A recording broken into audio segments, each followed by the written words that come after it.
Sejam de novo bem-vindos. Quando os rins perdem capacidade de efetuar as suas funções básicas, estamos perante insuficiência renal. Acompanhámos dois doentes, Alberto Borges, cujo diagnóstico indicava sobrecarga renal, e Pedro Silva, um doente com insuficiência renal crónica. 3 meses depois, fico feliz por vos ver com mais saúde. O Dr. Artur Mendes acompanhou a terapia de Pedro Silva e o Dr. Rony Moia seguiu o quadro clínico de Alberto Borges. Por estar fora do país, hoje não está connosco, mas deixou o testemunho.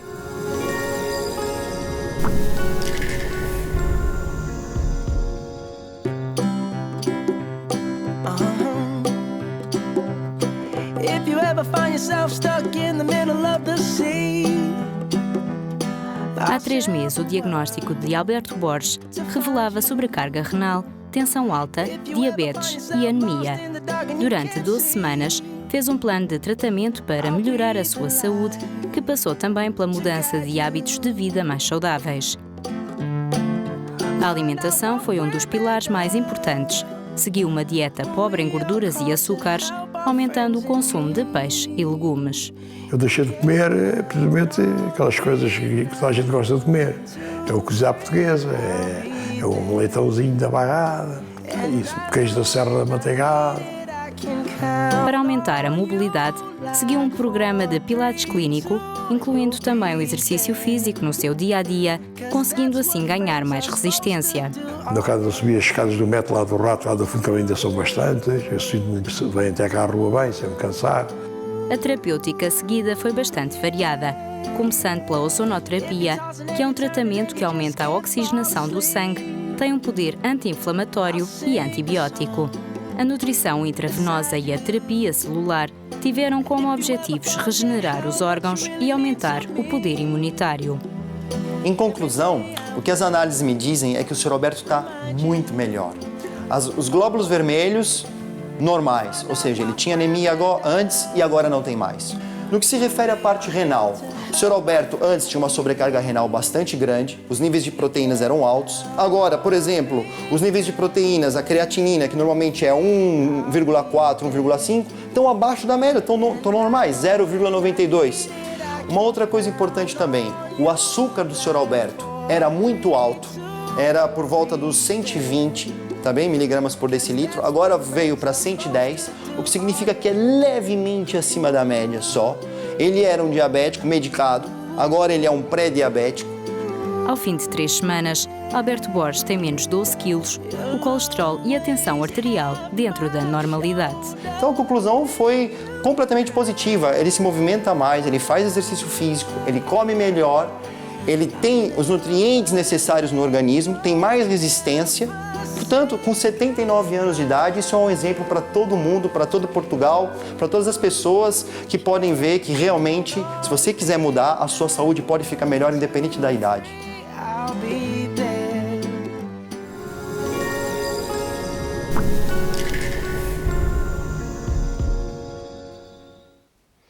Cuidar da saúde é meio caminho para combater a doença. Sr. Alberto, visivelmente mais magro, o que é que gostou mais de fazer durante estes 3 meses e o que é que teve mais dificuldade em fazer para obter estes resultados?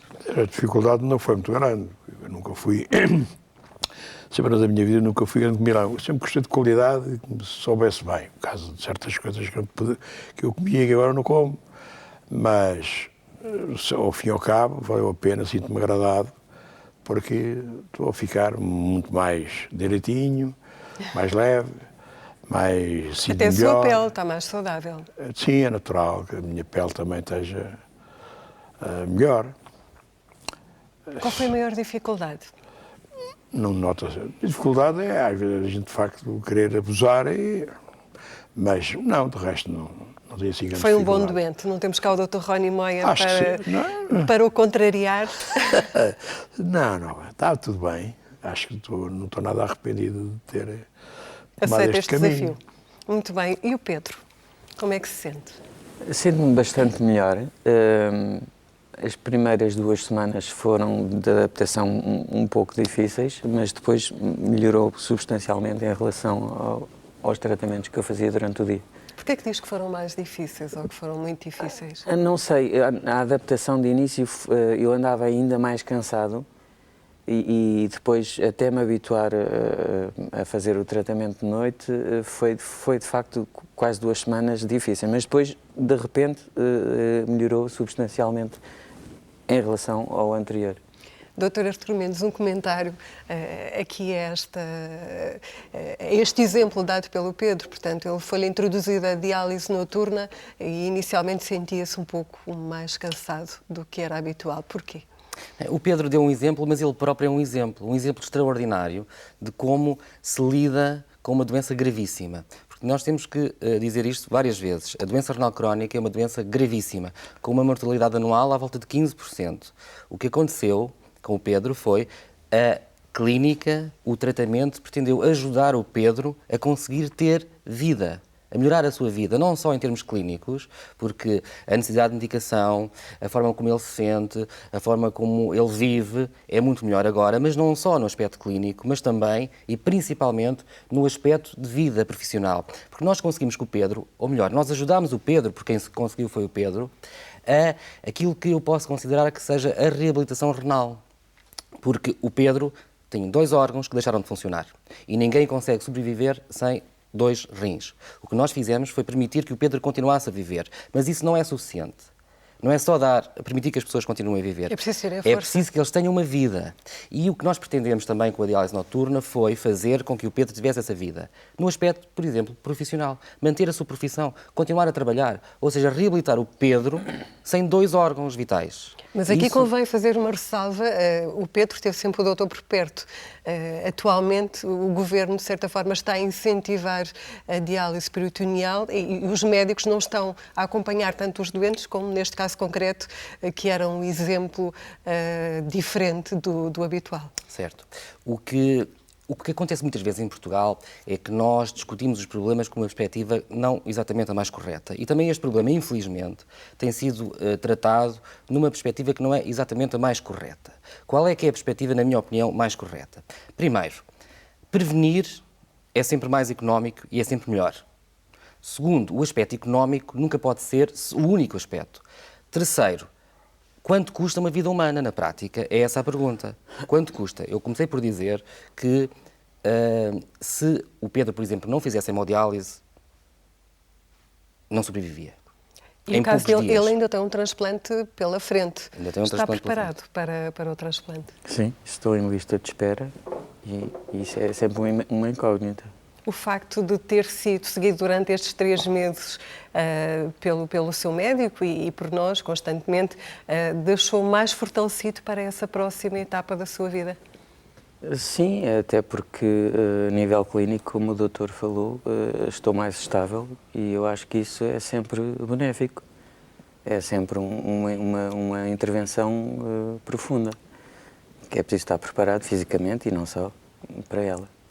Muito bem, doutor. Os transplantes também é algo que eu gostaria que me dissesse de uma forma muito sintética. O Governo também tem tido alguma preocupação nesse sentido. Estamos a ir pelo bom caminho ou nem por isso? Nem por isso. Mas voltando ainda ao tema principal, que é assim que as coisas têm que ser vistas. A substituição da função renal pode ser feita com hemodiálise, diálise peritoneal e transplantação renal. E que não são competitivas. O que são complementares. Ou seja, nós não podemos dizer que uma técnica é melhor do que a outra sem ser num contexto da vida do doente. Em determinada fase da vida pode ser adequado fazer a diálise peritoneal. Noutra fase da vida pode ser adequado fazer a hemodiálise. Claro que o objetivo final é que os doentes possam ser transplantados e estejam em condições de ser transplantados, porque é o transplante renal que vai permitir melhor vida, melhor qualidade de vida e melhor quantidade de vida. Mas tudo isso tem que ser visto de facto de uma forma muito global. A diálise peritoneal é importante, mas tem que ser, tal como a hemodiálise, discutido com o doente, analisado os aspectos clínicos, sociais, profissionais. O ponto-chave aqui é a correta adequação dos recursos que existem no sistema de saúde. E a diálise peritoneal tem um papel, a hemodiálise tem um papel, a transplantação renal é o objetivo final, como disse. Mas temos que pensar sempre nisto, é a complementaridade. Primeiro, a complementaridade entre médico e doente. o empowerment do doente é essencial, a informação do doente é essencial e estamos a trabalhar nisso. Em segundo lugar, a complementaridade entre os tratamentos, hemodiálise, diálise peritoneal, transplantação renal. Em terceiro lugar, a complementaridade entre os sistemas de saúde, o sistema público, o sistema privado convencionado. E, infelizmente, nos últimos tempos, temos tido uma discussão um pouco ideológica sobre as vantagens do sistema público, do privado, de um tratamento em relação ao outro. Não. A perspectiva correta são todos complementares. Do doente. E a prova disso mesmo é o facto de estarem aqui dois doentes que foram seguidos todas as semanas pelo médico e estão, de facto, com mais saúde. Obrigada pela vossa prestação em retratos da saúde. 14 de março é o Dia Mundial do Rim. Dê vida aos seus rins, fazendo um rastreio para saber se sofre da doença. Para assinalar a data, a Sociedade Portuguesa de Transplantação deixa a mensagem: doar um rim faz bem ao coração.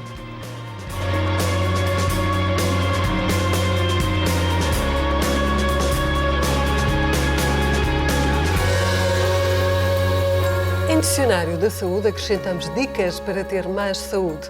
Desta vez, para que nunca deixe de cuidar de si, dizemos-lhe tudo o que deve ter na sua farmácia de casa. Olá, Dr. Pedro da Mata. Por vezes vamos juntando medicamentos em casa. Uns são úteis, outros nem tanto. Quais são os medicamentos imprescindíveis na farmácia de casa? Bom, primeiro que tudo há que pensar os acidentes que podem acontecer dentro de casa. Temos, provavelmente, às vezes dores de cabeça, estados gripais, alergias e depois problemas gastrointestinais. Portanto, eu diria que há que ser muito básico nessas coisas, ter um medicamento para as dores, antigripais, eventualmente um medicamento para as alergias e depois, sob o ponto de vista gastrointestinal, para os vómitos, para uma eventual desidratação, para alguma acidez e para as diarreias. Eu acho que basicamente é isto. Depois temos que adaptar isto aos residentes dessa mesma casa, se são adultos, se são crianças, saber que doses é que temos que ter. Essa mesma farmácia depois poderá ter que sair de casa segundo o que vamos fazer. Se vamos de férias para a neve ou se vamos de férias para o sol, essa farmácia que vai connosco também deve ser adaptada.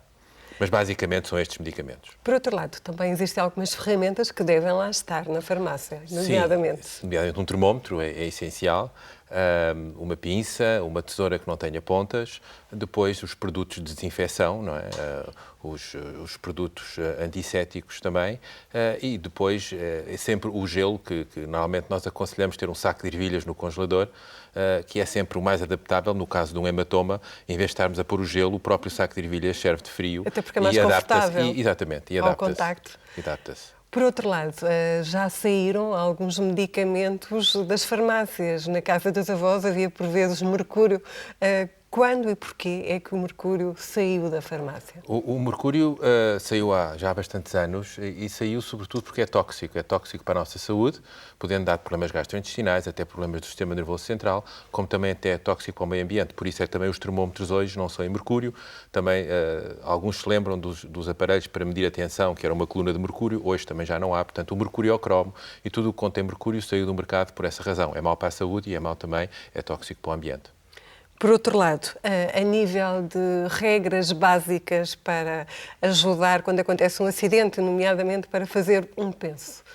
Bom, para fazer um penso, quando se faz um penso tem que se pensar em três coisas. Por um lado, quer-se deixar de haver uma porta de entrada para infecções, portanto, um isolamento.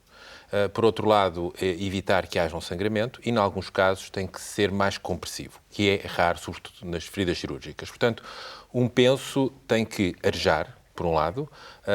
Por outro lado, se há uma hemorragia, tem que ser compressivo, mas esses pensos têm que arejar. Portanto, normalmente as feridas têm eixo dado e não convém estar completamente fechado, oclusivo. São raros os casos, nomeadamente feridas cirúrgicas, em que esse penso deve ser oclusivo. Portanto, aquela coisa de fazer o penso muito oclusivo, na maioria dos casos, não é indicado. Muito bem, obrigada pelas dicas, não só de hoje, mas de toda esta segunda temporada de Retratos da Saúde. Usem nas vossas vidas o que aprenderam aqui hoje, cuide de si e porque queremos cuidar mais da saúde do que da doença, o exercício físico deve fazer parte da sua vida também. Pilates é um método de controle muscular desenvolvido por Joseph Pilates há quase um século e atualmente é uma técnica reconhecida para tratamento e prevenção de problemas na coluna, como vai exemplificar o professor Frederico Figueiredo. Cruzamos braços, perna, desce com controlo. Aí estendemos pernas, organizando, descemos vértebra a vértebra, levando joelhos no peito. Já subiu cabeça, enrolando, preparou the 100. Começa a movimentar esses braços, apertando esse abdômen, alongando essa coluna, sentindo a respiração. Inspirou e solta o ar em 5. Ótimo, parou o braço, perna desce. Joelhos estendidos, estendemos braços no teto, inspiro, solto o ar atrás, alonga, afina a cintura, trabalhando esse abdômen. Traz braço, cabeça sobe, vou enrolar e vou na frente, alonga essa coluna tudo. Desce vértebra a vértebra, flexibiliza a coluna, aperta a barriga, inspiro, vou atrás, solto o ar. Braços ao lado, perna direita no teto e adentro, desce, abre, aperta a barriga, 1. Ao contrário, troca de perna num tempo. E foi dentro, desce, abre, centro. Ao contrário, dentro, apertando esse abdômen. Estende perna, prepara, rolling like a ball. Apertando a barriga, vou descer, flexibilizando e vai à frente, sentindo esse powerhouse. E desce, massageando a coluna, inspira e num tempo volta com controle. Apoia os pés, perna estendida, desce e leva a perna, o joelho ao peito. Foi, esticou 1, troca de perna 1. 2, trocou 2, prepara double. Esticamos braços e pernas, aperta a barriga, abre o braço e solta o ar. Estica e inspira. Abre mantendo o ar, abraça, solta, pernas estendidas no teto.